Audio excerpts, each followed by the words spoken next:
This is the first person ever to have a device literally implanted in his brain by a company called Neuralink. It gives him the power to control a computer or mobile phone without lifting a finger, just by thinking. Right now, you're about to witness live footage of him playing a game purely through thought. But who is this man? And why would he allow a device to be implanted in his brain just to play a game? And here's the real question. What happens if he gets hacked? I thought a lot about this. Someone actually take control of him? Arbaugh was born in Yuma, Arizona. He was a student and athlete at Texas A&M University. In 2016, while working as a summer camp counselor at the Island Lake Camp in Staruka, Pennsylvania, Arbaugh experienced a swimming accident and dislocated his C4 and C5, which, for your information, the spinal cord is located in between the backbones. And when that happened, it affected some part of his spinal cord with severe injury, which led to paralysis from the shoulders down. Although this tragic event greatly impacted his life, Arbaugh retained the ability to talk, move his neck, and express a variety of facial expressions. Ultimately, at the end of the day, he had no option and was took home, where he was taken care of ever since. In search of solution and some sense of meaning, Noland reached out to multiple research institutes and companies over the years, hoping of maybe he can push the development forward and in a way get a little bit better. But unfortunately, he never heard from a single company back. After some years, one afternoon, while laying back and resting, a friend called him and told him that a company named Neuralink has started accepting human trial. Noland even jokingly asked him, "What the hell is Neuralink?" How did they contact you? How did you wind up getting chosen? Yeah. Basically what happened was I knew nothing about Neuralink. I was just lying in my bed one day and I got a phone call from my buddy at like 11 a.m. or something, and I answered the phone and I was like, "What's up?" And he was like, Neuralink just opened up their first in-human trials. He's like, "You should apply for this." I was like, "Cool." I'm like, "What is it?" So he explained it to me, gave me like a 5-minute rundown of what they're doing and stuff, and we applied over the phone.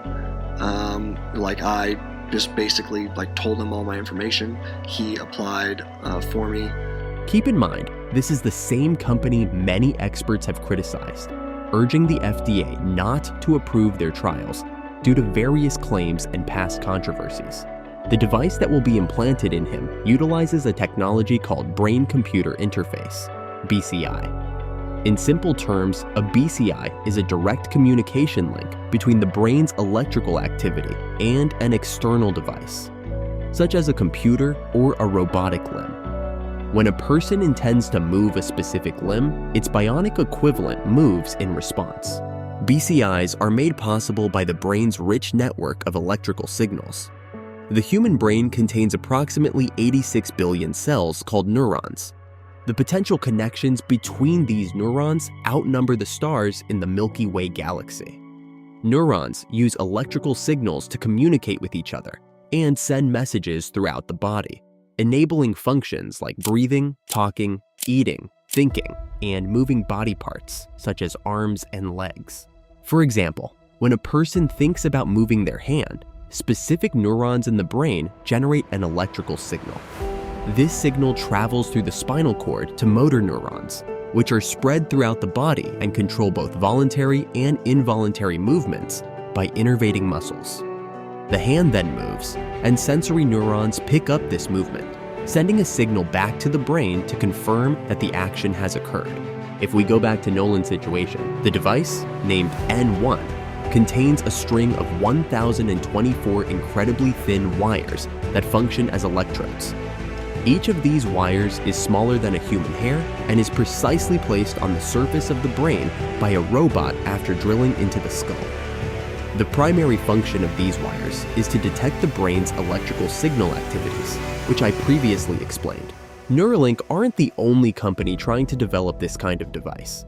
Not only that, but 100 years ago, a German doctor named Hans Berger became the first person to invent a device called the electroencephalogram, or EEG. This device, which can be worn on the head like a hat, records brain activity. The key difference between an EEG and a device like Neuralink's N1 is that the EEG does not require any medical procedure, such as drilling into the skull, to be used. However, the downside is that the brain activity recorded by an EEG has limited resolution due to the distance between the electrodes and the brain. In contrast, the N1 is in direct contact with the brain tissue, allowing it to record signals with much higher quality. Even though Neuralink are starting out with people with disabilities, but their vision one day is to be able to implant this chip on perfectly fine human beings like you and me. And just like how we buy devices like phone, nowadays the company is seeing a future where anyone can walk into a hospital, gets a robot to drill a hole in their brain, plant the chip, and then walk out perfectly fine.